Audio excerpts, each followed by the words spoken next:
오늘도 참으로 복된 날입니다. 본문 말씀은 누가복음 23장 1절에서 12절이고요. 제목은 정침판 속의 예수님입니다. 예수님은 대제사장의 집에서 모욕을 당하셨고 이어서 사내들인 공회에서 신문을 받으셨습니다. 그 후에 사내들인 공회의 대표단은 예수님을 유대 총독 빌라도에게로 끌고 갔습니다. 제자들은 모두 도망가고 이제 예수님 홀로 남으셔서 신문을 받게 되었습니다.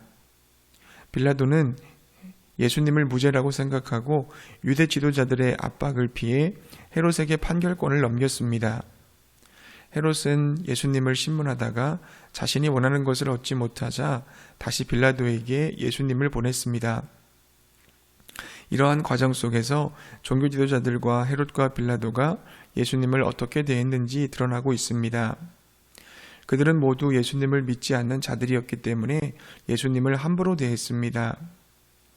그러나 예수님을 믿는 사람들 중에서도 이들의 모습이 나타날 수 있습니다. 그렇다면 종교 지도자와 빌라도와 헤롯은 예수님을 어떻게 대한 것일까요? 첫째, 종교 지도자들은 기득권과 욕심을 가지고 예수님을 대했습니다. 종교 지도자들은 빌라도에게 예수님이 백성들을 미혹했다고 고발했습니다. 미혹의 내용은 두 가지입니다. 예수님이 로마 황제에게 세금을 바치지 못하게 선동했고 또 자신을 왕이라고 하면서 황제의 통치를 거부하며 반란을 일으켰다는 것입니다. 그러나 빌라도는 예수님에게서 죄를 찾을 수 없었습니다. 그러자 종교 지도자들은 예수님이 온 유대 지역을 돌며 말로 백성을 선동한다고 목청을 높였습니다. 그러나 그들의 주장은 모두 거짓이요 모함이었습니다. 그들이 이렇게까지 하는 이유는 단 하나입니다. 자기들의 입지를 위태롭게 만드는 예수라는 존재를 제거하기 위함입니다. 예수님은 자기들이 신봉해온 율법을 무시하고 자신들의 죄를 지적하고 회개를 촉구했습니다.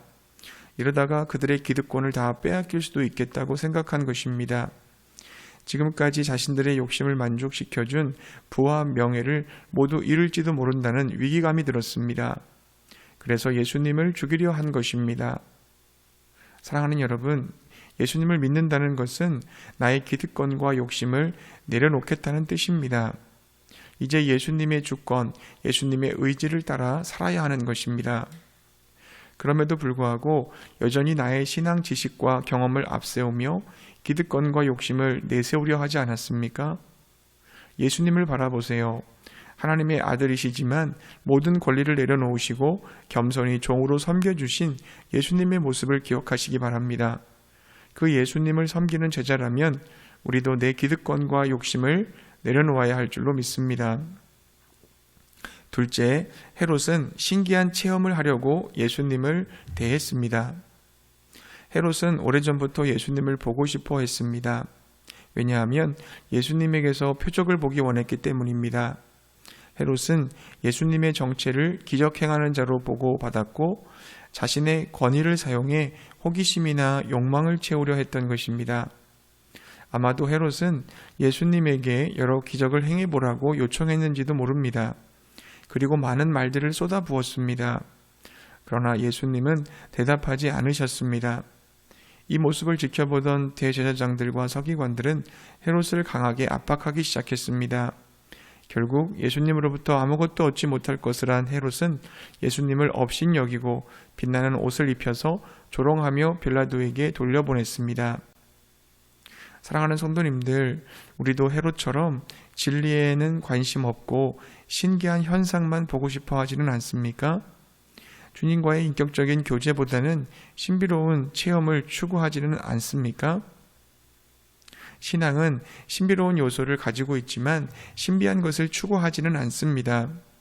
신비한 체험은 그 자체로 목적이 아니라 그 체험을 통해 예수님과 깊어진 관계를 누리는 데 있습니다. 더 주님을 알아가고 알게 된 주님을 이 세상 속에서 드러내는 삶이 신앙의 핵심인 것입니다. 신앙의 가장 큰 신비는 예수 그리스도께서 내 안에 들어오신 것입니다. 예수님의 십자가와 부활이 내 안에 실제가 되는 것이 가장 큰 신비인 줄로 믿습니다. 나와 주님이 연합하여 하나님이 기뻐하시는 인생의 여정을 살아가는 것, 이것이 신앙의 신비입니다. 특별한 신비 체험을 추구하지 말고 예수님과의 바른 관계를 추구하시기 바랍니다. 셋째, 빌라도는 예수님에 대해 무관심했습니다. 빌라도는 예수님을 신문하는 과정에서 별다른 혐의점을 찾지 못했습니다. 그래서 빌라도는 공의의 재판을 거부하고 정치적 책임에서 벗어날 길을 찾았습니다. 바로 갈릴리 지역을 책임진 헤롯, 정확히 헤롯 안티파스에게 예수님을 넘기는 것이었습니다. 만일 헤롯이 예수님에게 유죄 선고를 내릴 근거를 찾으면 유대 지도자들도 만족시키고 자신도 이 사건에서 자유롭게 될 수 있다고 생각했습니다. 그래서 빌라도는 갈릴리의 통치자 헤롯에게 책임을 전가했습니다. 빌라도는 예수님 자체에 관심이 없었습니다. 쓸데없는 일에 엮이고 싶지도 않았던 것입니다. 그런데 이 모습이 우리들의 모습일 수도 있다는 것을 아십니까? 주님께 어떤 것도 기대하지 않습니다. 주님에 대해 배우려고 하지도 않습니다. 주님을 차갑고 냉랭하게 대하는 것입니다. 주님과의 첫사랑을 잃어버린 것입니다. 우리 자신을 돌아봅시다. 우리는 예수님에게 무관심하지 않습니까?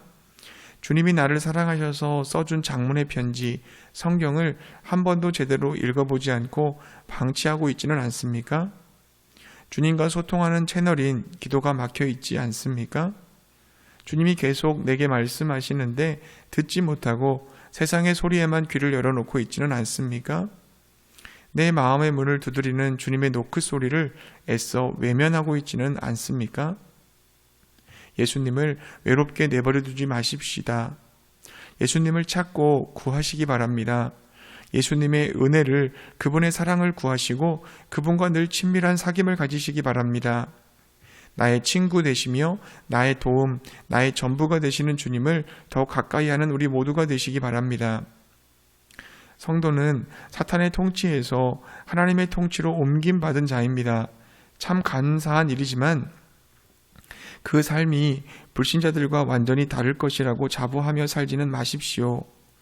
얼마든지 세상 모습이 우리 속에 나타날 수 있음을 인정하시기 바랍니다. 그래서 겸손히 예수님의 은혜를 구하며 예수님을 나의 주님으로, 나의 사랑으로, 나의 사랑의 대상으로 여기며 살아가시기를 축복합니다.